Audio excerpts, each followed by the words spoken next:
est-ce que Allah a créé le monde par Mohamed? Puisque Mohamed est prophète, et vous dites que Jésus est prophète, est-ce que Allah a créé le monde par Mohamed? Réponds, si tu es garçon. A créé le monde par les prophètes. Ce n'est pas écrit comme ça dans le Coran. Moi, je suis clair, je suis véridique avec toi.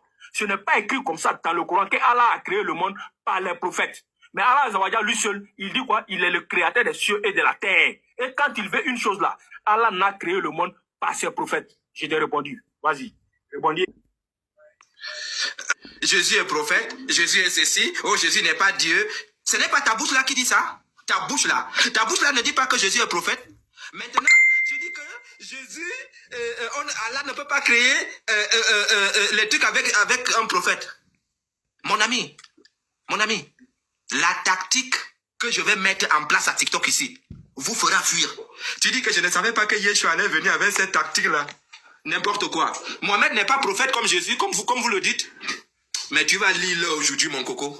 Tu es un coco? On est là pour le maltraiter. Oh, mon pote. Oh. Mon pote, on est là pour le maltraiter. Regardez bien le diabète. Après avoir autrefois et à plusieurs reprises et de plusieurs manières parlé à nos pères, par les prophètes, même comme Mohamed n'est pas dedans, puisque lui, il est dans le rang de l'âne sauvage. Dieu, dans ces derniers temps, nous a parlé par le Fils, qu'il a établi héritier de toutes choses, par lequel est mis pour le Fils, il a aussi créé le monde. Il a créé le monde par le Fils. Il a créé le monde par le Fils. Et tu venais de nous dire que Allah n'a pas créé le monde par Mohamed. Allah n'a jamais créé le monde par un prophète. Si c'est le cas, Jésus est qui? Hey, mon diabaté, allons-y. Ok, ça c'est un qui t'a fait tout à l'heure là. Je te retourne le même jeu. On dit le prophète Mohammed sallallahu alayhi wa sallam rend licite ce qui est illicite et interdit l'illicite. J'aimerais que tu nous donnes un verset biblique où Jésus-Christ rend licite ce qui est illicite, où il leur donne ce qui est, c'est-à-dire, je répète encore, j'ai jamais mélangé dans ma question. J'aimerais que, pareillement aussi, selon la sourate 7, à partir du verset 157, le messager Mohammed sallallahu alayhi wa sallam rend licite ce qui est illicite. J'aimerais que tu me donnes aussi le verset biblique aussi, où Jésus aussi, c'est-à-dire rend licite ce qui est illicite. Vous avez appris qu'il a été dit œil pour œil, dent pour dent. Mais moi je vous dis, est-ce que Jésus ne change pas quelque chose ici? Diabète. Vous avez appris qu'il a été dit œil pour œil, dent pour dent. Mais moi Jésus, je vous dis de ne pas résister aux méchants. Si quelqu'un te frappe sur la joue droite, présente-lui aussi l'autre. Si quelqu'un veut plaider contre toi et prendre ta tunique, laisse-lui encore ton manteau. Si quelqu'un te force à faire un millefait, fais-en deux avec lui. Donne à celui qui te demande. Et ne te détourne pas de celui qui veut emprunter de toi. Vous avez appris qu'il a été dit, tu aimeras ton prochain comme toi-même. Tu aimeras ton prochain et tu haïras ton ennemi. Mais moi, Jésus, je vous dis, aimez vos ennemis. Diabaté, tu as dit, est-ce que je peux te montrer quelque chose que Jésus est venu rendre licite? Jésus dit, aimez vos ennemis. Toi, tu ne peux pas m'aimer, Diabaté. L'islam te dit de ne pas m'aimer, mais Jésus me demande de t'aimer, Diabaté. Est-ce que, Diabaté, ne refais plus à rendu licite? Je suis en train de te lire un verset là où Jésus rend des choses licites. Maintenant, tu me coupes encore. Tu me coupes pourquoi? C'est pas ma question. Jean 14 ici. Verset 11.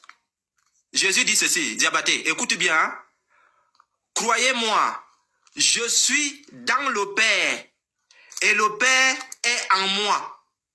Je suis dans le Père et le Père est en moi. Ma question, est-ce que Mohamed est dans Allah et Allah dans Mohamed? Je répète pour une dernière fois. Est-ce que Allah est dans Mohamed et Mohamed dans Allah? Écoutez bien, les musulmans te regardent. Oh, si tu dis une bêtise là, c'est grave. Est-ce que Allah est dans Mohamed et Mohamed dans Allah? Question. C'est la même réponse que je vais te donner. Et puis bon, je vois que tu commences à prendre tellement de chaos. Et puis bon, ça devient autre chose. Ok, donc on va relire le texte. On va lire le Jean 14 à partir du verset 11. Le prophète dit, quand Jésus dit, croyez que le Père est en moi, et je suis aussi dans le Père déjà, c'est une signification. Ça signifie quoi? Ça signifie par rapport à l'enseignement que Dieu donne aux prophètes. Donc, le prophète qui garde l'enseignement de Dieu, le Père est en lui, lui aussi il est dans le Père. Puisqu'il a issu les traces du prophète. Je te donnais un texte dans Amos 3, le chapitre 7 tout à l'heure là. L'éternel Dieu ne fait rien sans avoir révélé ses secrets à ses serviteurs, les prophètes.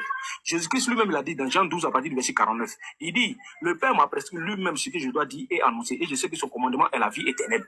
Yeshua, Ikamewa. Ikame. Donc, le dans moi ici là, il ne s'agit pas d'une présence physique, mais il s'agit plutôt de l'enseignement donné aux prophètes. Donc, dans le Coran, lorsqu'on retourne dans la sourate 3 à partir du verset 31, le message Mohammed sallallahu alayhi wa sallam dit quoi? Si vous aimez Allah, suivez-moi, Allah vous aimera, ensuite pardonnera vos péchés. Mais on suit Mohammed comment? On suit par rapport aux enseignements que Allah Azawajal lui a donnés. On le suit par rapport à ça. Donc, l'enseignement qui se trouve avec le message Mohammed sallallahu alayhi wa sallam.